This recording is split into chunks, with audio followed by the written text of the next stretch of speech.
বন্ধুরা অনেক রকম মিষ্টি পাটিসাপটা বানিয়ে খেয়েছেন। এরকম পালং শাকের ঝাল পাটিসাপটা একবার বানিয়ে খেয়ে দেখুন। বাচ্চা থেকে বড় সবাই পছন্দ করবে, খেতেও লাগে দারুণ। নমস্কার বন্ধুরা, আমি অসীমা ভিল স্টোরি চ্যানেলে স্বাগত জানিয়ে শুরু করছি আজকের নতুন রেসিপি ঝাল পাটিসাপটা পালং শাক দিয়ে। এরকমভাবে আপনারা একবার বাড়িতে বানিয়ে খেয়ে দেখবেন, বাচ্চা থেকে বড় সবাই পছন্দ করবে। পুরো ভিডিওটা দেখতে থাকুন। প্রথমে পালং শাকগুলো কেটে নেব। শাকগুলো বেছে রেখেছিলাম।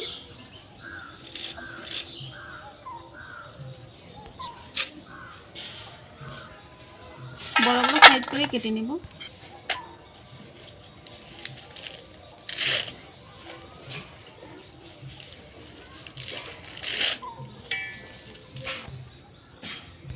নুন ধরিয়ে নিয়েছি, কড়াই বসিয়ে দেব।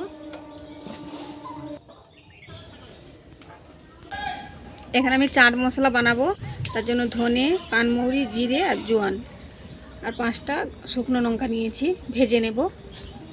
কড়াইতে দিয়ে দেবো লঙ্কা ভাজা হয়ে গেছে, দিয়ে দেবো পানমৌরি আর ধনে।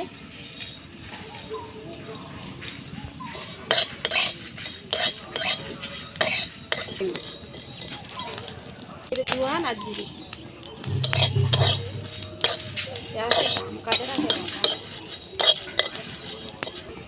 বন্ধুরা এরকমই চাট মশলা বাড়িতে বেশি করে ভেজে একসাথে বানিয়ে রেখে দিতে পারেন। মশলাগুলো ভাজা হয়ে গেছে, নামিয়ে নেব। এবারে পালং শাকগুলো ধুয়ে নেব।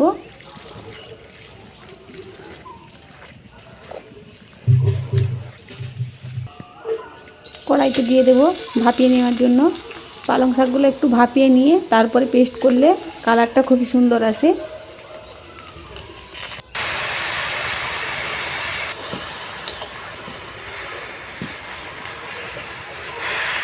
পালং শাকগুলো তাড়াতাড়ি সেদ্ধ হবার জন্য ঢাকনা দিয়ে দেব।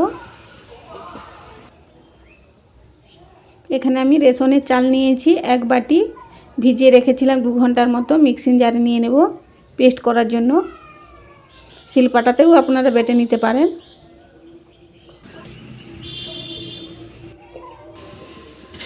মিক্সিতে পেস্ট করে নেব। এবার ঢাকনা খুলে দেখে নেব সেদ্ধ হয়েছে কিনা। শাকটা সেদ্ধ হয়ে গেছে। এবার ঢেলে নেব, ঢেলে ঠান্ডা করে নেব। চালের পেস্টটা করে নিয়েছি, দেখুন কতটা মিহি করে করেছি। একটা পাত্রে ঢেলে নেব।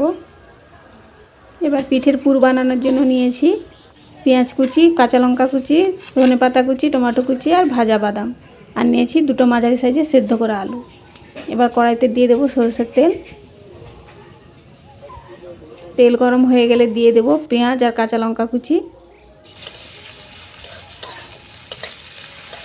কাঁচা লঙ্কা পেঁয়াজ একটুখানি ভাজা হয়ে গেলে দিয়ে দেবো টমেটো কুচি।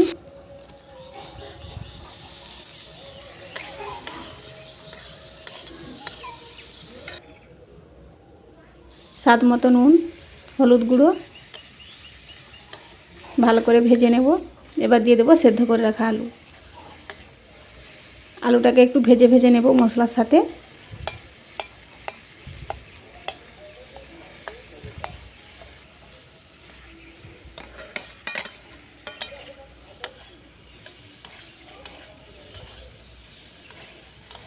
এবার আলুগুলোকে একটু থেতে নেব।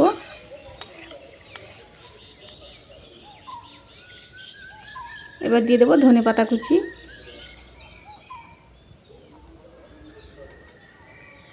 একসাথে মিশিয়ে নেব। এবার দিয়ে দেবো ভাজা বাদাম। এই সময় চাট মশলাটা আপনারা দিতে পারেন। আমার মশলাটা এখনও গুঁড়ানো হয়নি, পরে আমি দিয়ে মাখিয়ে নেব। পুরটা রেডি হয়ে গেছে, এবার নামিয়ে নেব। একটু শুকনো শুকনো করে নামাতে হবে।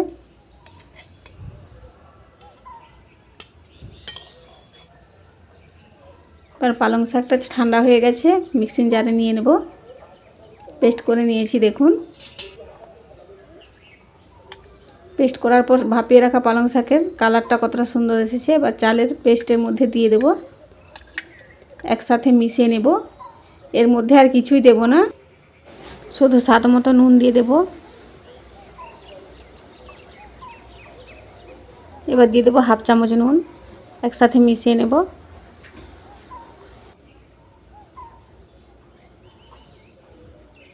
এবার পুরের মধ্যে চাট মশলাটা গুঁড়ো করে নিয়েছি, দিয়ে মাখিয়ে নেব।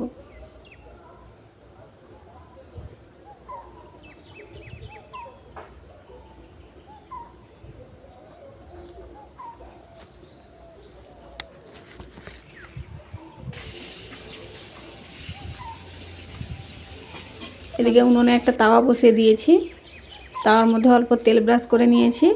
2 হাতা মেখে রাখা ব্যাটার দিয়ে দেব, হাতা দিয়ে ঘুরিয়ে দেব।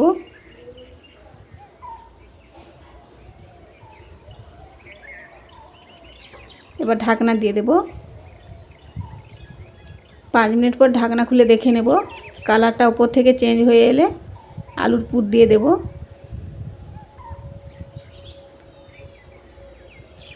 এবার ভাঁজ করে নেব।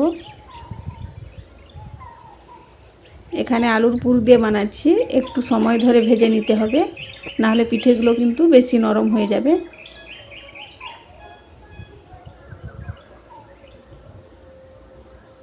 পিঠেগুলো বানাতে এত ভালো লাগছে, ইচ্ছে করছে বানাতেই থাকি।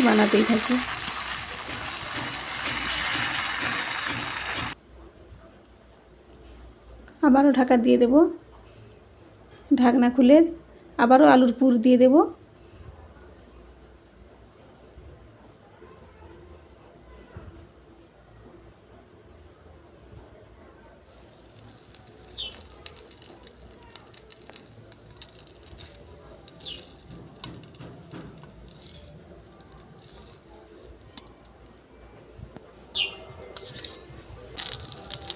একই রকমভাবে সবগুলো পিঠে বানিয়ে নেব।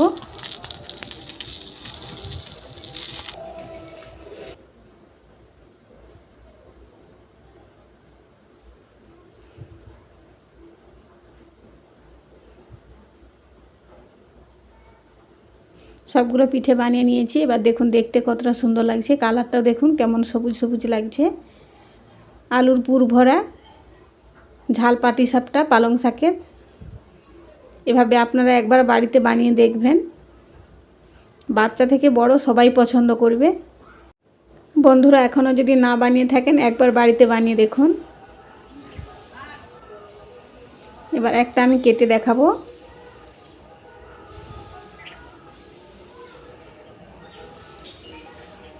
এবার খেয়ে দেখবো কেমন হয়েছে।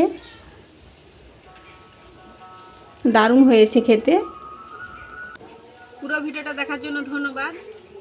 আজকের ভিডিও যদি ভালো লেগে থাকে লাইক কমেন্ট শেয়ার করবেন, সাবস্ক্রাইব করে বেল আইকনে ক্লিক করে রাখবেন পরের ভিডিওর নোটিফিকেশন পেতে। সবাই খুব ভালো থাকবেন। ফিরে আসবো অন্য কোনো দিন অন্য কোনো রেসিপি নিয়ে। আজকের মতো টাটা।